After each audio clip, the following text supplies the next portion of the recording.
All right, good morning. I want to apologize for the late issuing of the story today. I had it done earlier and I was editing it out. I really didn't like the way it came out. Had too much background noise in it, so I am on take two so you guys can get a good copy of it so you can listen to it while you're doing your everyday chores and whatnot. So remember, we're going to start on chapter 11 today. It's Dangerous Secrets is the title of it, and it takes place February 10th. Angie, Marc snapped out of the nightmare abruptly. He focused on steamed-up windows and felt sweat rolling down his neck and spine in small torrents. He flipped off the heat and shut his eyes again. He could still see how Angie's long, brittle hair had flared in the dust, how the blood-smeared footprints dragged out behind her as she walked the broken landscape, searching for her son while the radiation victims from his bus escaped the walking dead followed on her heels. Was it only a dream or perhaps a vision, a warning? No way to know for sure, but it made him uneasy. Marc snapped his seatbelt on over his long black coat, telling himself it didn't matter. Wherever she was, he would find her. He glanced over his shoulder and grinned at the animal curled up on the neatly packed rear seat. "How's it hanging, dog?" The big timber wolf ducked his snout under a wide paw and groaned. And I'll stop here for a second and tell you guys have probably heard this part before. I'm trying to overlap. Marc grunted agreement, wishing the sun would hurry up and rise so he would make time, and also because he was sick of the damp, cold air that always hinted of snow. Not yet. No snow until he found her. "I hear you, dog. A few more days and we'll take a break. Get some hot food and extra sleep." As if he understood, and Marc wasn't sure he didn't, the blackish red and gray animal rolled over and stared at his master upside down with piercing gold eyes full of patience. Marc yawned again, wanting to shave and a shower, but he swallowed a pill instead. Needing to be alert to drive, he was exhausted. He had made 250 miles in 11 days, with over half of it in just the last 5. He'd been eating while he traveled and only pulled over when he couldn't stay awake any longer. Marc had calculated that Angie was roughly 100 miles ahead of him, and he had pushed hard to get here. As a result, he was completely sure where in southwest Ohio he had stopped. The roads here were unbelievable, and intersections required hours to get through in some places. Hadn't taken him a full day to get across the suspension bridge from Kentucky. Would have been faster if he'd left his vehicle behind, but Marc wouldn't do that without having another one lined up. He rolled down the window and viewed the foggy street sign. The first thing he noticed was the billboard above him, wishing the city of Cincinnati a happy, prosperous new year. "Some great joke," he muttered, seeing a muddy, rusting CSX rail under inches of sludge. The dark trestles was barely visible through the fog. Even the graffiti he could see. Die Melton, Hondo Eats Draft Balls, and PX2012 looked like it had been there for years instead of just 8 weeks. Nothing moved on the dirty suspension bridge, swaying precariously behind him. Just the same, the wind and the rain, blown debris was everywhere. Ahead were burned frames of 2 Humvees with a charred Wright-Patterson logo on the side. Both had crashed into a stand of dead and dying pines. It was bad here, maybe contaminated, and Marc was glad Angie had left. Even as he worried about her being alone, clearly it had become too dangerous to stay. Sighing, Marc consulted the map. Where was he? His heart leapt as he figured out his location. Close, very close to where Angie had left the ghosts of her life. A short 10 minutes later, Marc rolled up Queen City Hill, seeing, not worried about the cleared lanes. It had probably happened in the first weeks after the war when some cities had actually tried to return to normal. Then the power went off. Marc wondered again why he was here. Angie had a man. Why wasn't he helping her get her son back? Had her husband run out on her? Maybe he'd been taken off in the draft along with the boy. That made sense. Maybe he's dead. Marc's heart whispered with alternative eagerly. Marc shoved the thought away with revulsion as he braked gently in front of the brick apartment building. He had been there a decade ago, but hadn't possessed the courage or the callousness to knock. She had a completely new life by then, and he realized it didn't include him. He had no right to disrupt her happiness. Marc had returned to duty and thrown himself into his career by saving, fixing, and impressing. He'd eventually ended up in Marsoc, where they had used his brains as well as his brawn. But he had never married, was unable to make himself settle for another female. He'd never regretted loving Angie, only that he'd let them be caught before they could run. She's not here now. Place is empty, Marc muttered. Not sure why he'd come. Chasing ghosts was always a bad idea. But here he was, drawn into the past again against his will. He had spent his adult life trying to convince himself that it hadn't meant much, that she hadn't been the one, and Marc was filled with sudden, familiar shame. He'd taken advantage of her, and he had known it. Was wrong, but had been able to resist. And oh God, hadn't every orgasm since paled in comparison. He owed her a debt, and there was little that she could ask for that he wouldn't give. After all, she was family. He left the engine running and dog watching anxiously. He didn't lock the door. Though the remote entry was in his pocket, anyone who tried to enter the Blazer would get a big surprise. Marc jogged through the drizzle to the front of the building, only vaguely noticing the burnt shape of a truck that was more recent and an oak tree that had obviously been hit by something harsh. His mind dismissed it, and yet another battle scene. Opening the cracked door, Marc slid his coat behind his gun handles without even thinking about it. The hallway was dark and smelled like burnt sugar. 2 sheets of paper on the carpeted floor caught his attention, and Marc knew instinctively who had written them. I'll settle for whatever in those pages, he decided. Snapping his penlight and picking up them from in front of the mud-tracked carpet, he didn't really want to go inside the home that another man had shared with, Angie, where some lucky bastard had lived the life Marc had dreamed about every night since being ripped from her side. Marc read the letters with the sharp-edged curiosity that missed little. The letter read, Charlie, lock yourself inside and be quiet as you can. Do it right now. If you're reading this, either we missed each other or I didn't survive the trip. I'm terrified of that, of leaving you on your own. I wish I could be with you. I love you and I miss you so much it feels like there's a knife in my gut. I have a big secret to tell you, one that was supposed to wait until you were grown and out of the house. Kenny is not your dad.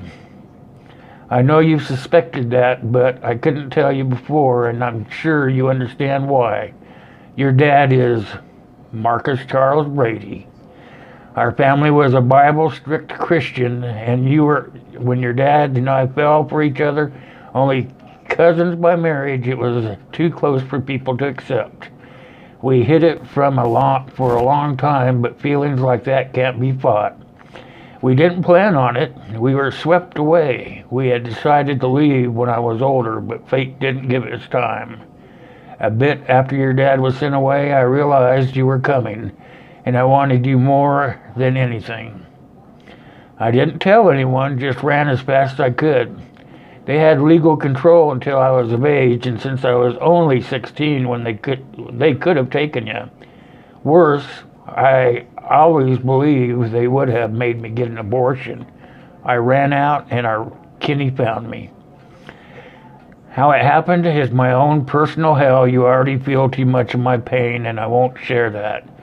Kenny and I made a deal that said that I would become his obedient family, and it seemed like the best that I could do at the time. I know now that it was wrong, the wrong choice. How could I not know?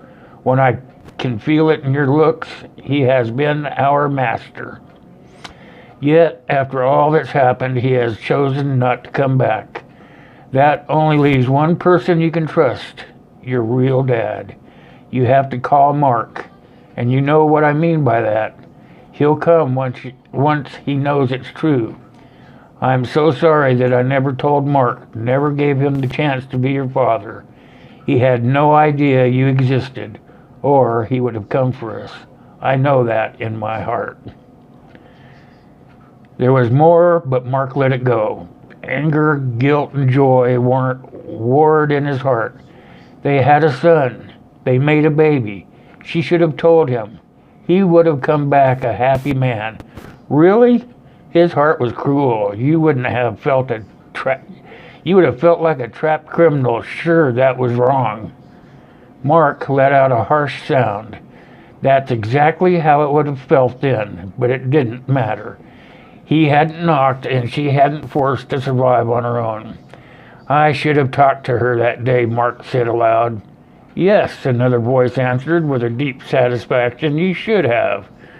Understandingly, instantly, that this man had been there all along, waiting for their son, Marc spun as he drew. You must be the sinner she talks about in the letter. Her lover, Warren sneered, pain lacing his words.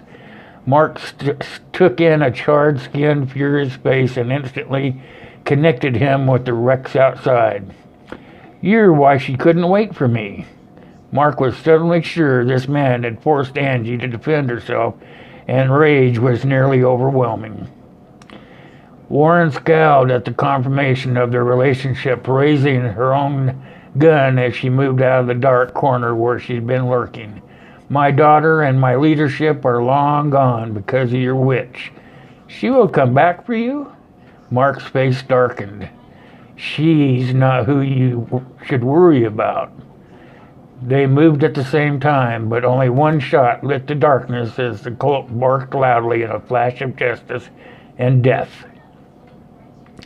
Warren's weapon dropped on the carpet floor, blood blooming on his chest. A second later, the broken preacher dropped to his knees, expression almost relieved as the scarlet ran in small streams from the corner of his mouth. Marc stared down at the shuddering man for whom death was fast approaching. When Warren's mouth opened but no sound came out, Marc understood anyway. She's not here to serve any man. She's special. A demon, Warren choked out.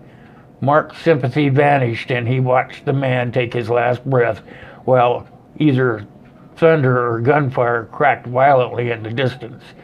Look at yourself. You have no right to judge. After pulling Warren's cooling corpse out into the wet morning and around the corner of the building, Marc put the letter back together on the glass door where he was sure it had originally been. He returned to his warm vehicle, giving the anxious wolf a quick rub of comfort. He flipped on the wipers to clear the heavy layer of snow now thumping down on them. He wiped the stinking liquid from his hands and face as he drove away. Concentrating the way she had taught him so long ago, Marc called out as the riot-ravaged streets of Cincinnati rolled by. He had to know she was okay. Angie! He hit the brakes as the child's weather-faded ball rolled across the street, its color that of the dirty pavement, and he slowly rolled on as the wet gusted against the muddy car. Angie! I'm here. Her tone was cool and unreadable. Where? I just left Queen City. Angela hesitated, knowing by his tone that he had read the letter that was meant for their son. How long had he known where she lived?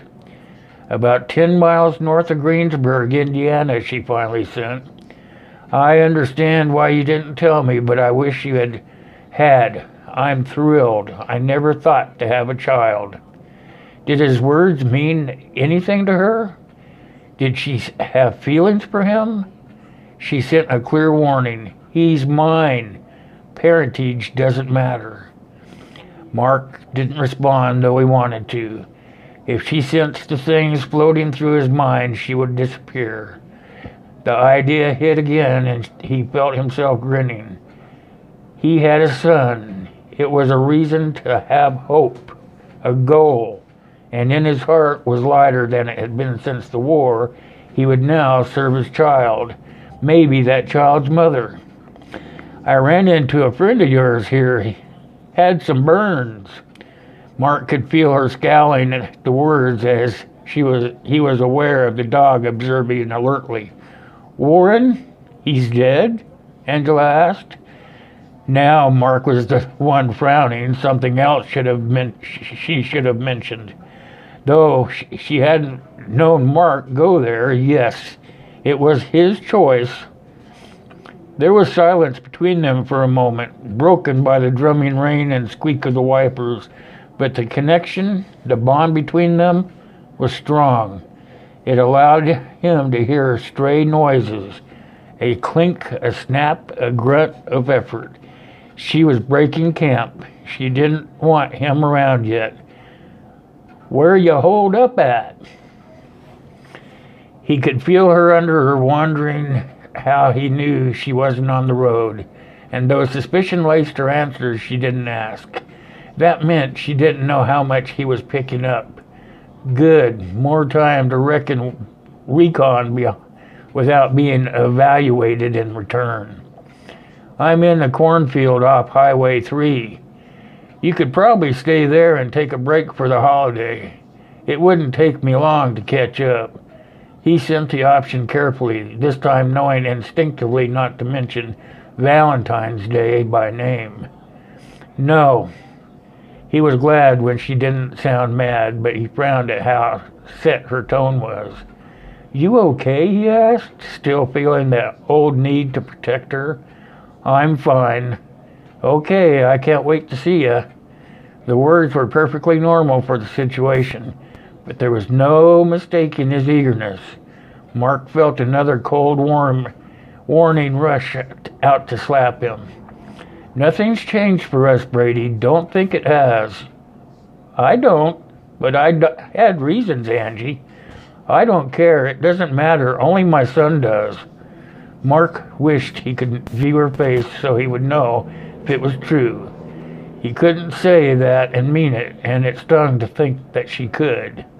Angela let go of the connection, and Marc didn't bother saying anything else as he steered around bodies of people, dogs, and other corpses.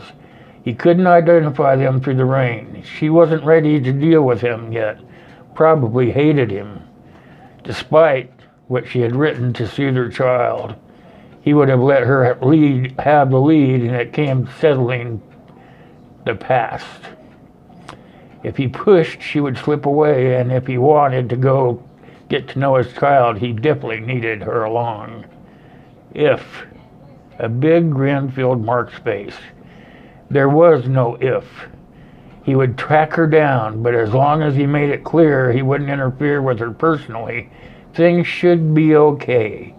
She would have her missing child, and if he was only asked for time, that the son he hadn't known existed. Marc was a little bit surprised by how he wanted a boy, by how much his heart liked it, that he loved to have a created new life. He was grateful for this chance to be bonded to someone again. Marc ignored the part of him that was quietly hoping to have peace at last. Sure, she still had no welcome for him. Not that it mattered. Angie had called, and he would go for her as fast as he could. In Indiana, Angie got into the driver's seat of her Blazer, emotions chaotic. Why did Marc have to tell her that he was happy about having a child? Hadn't she longed to hear that so many times? The pain was fresh, and she had to deal with it. If Marc was in Cincinnati now, then he was a week behind her, and Angela wanted to keep that distance a bit longer. She had to be able to look back after all this was over and know that she had gotten the journey started. Also, she had no idea how to ask Marc what she needed. Only a fool would agree. And that's it. Chapter 11 is done. I want to thank everybody for coming by, and I apologize again for the late publishing of the video because I had to do it twice, and it takes time to edit and everything. So anyway, tomorrow's Coffee Clatch Wednesday. We do the 3-hour stream, and that's how you get your name on the list. If you haven't heard the rest of the story, go back in the playlist of Survivor by Angela White and listen up to now and catch up. You guys know I can't do any of this stuff without you. As always, I love each and every one of you guys. It's God bless you, God bless me, and God bless USA. Thanks for coming by and listening, you guys.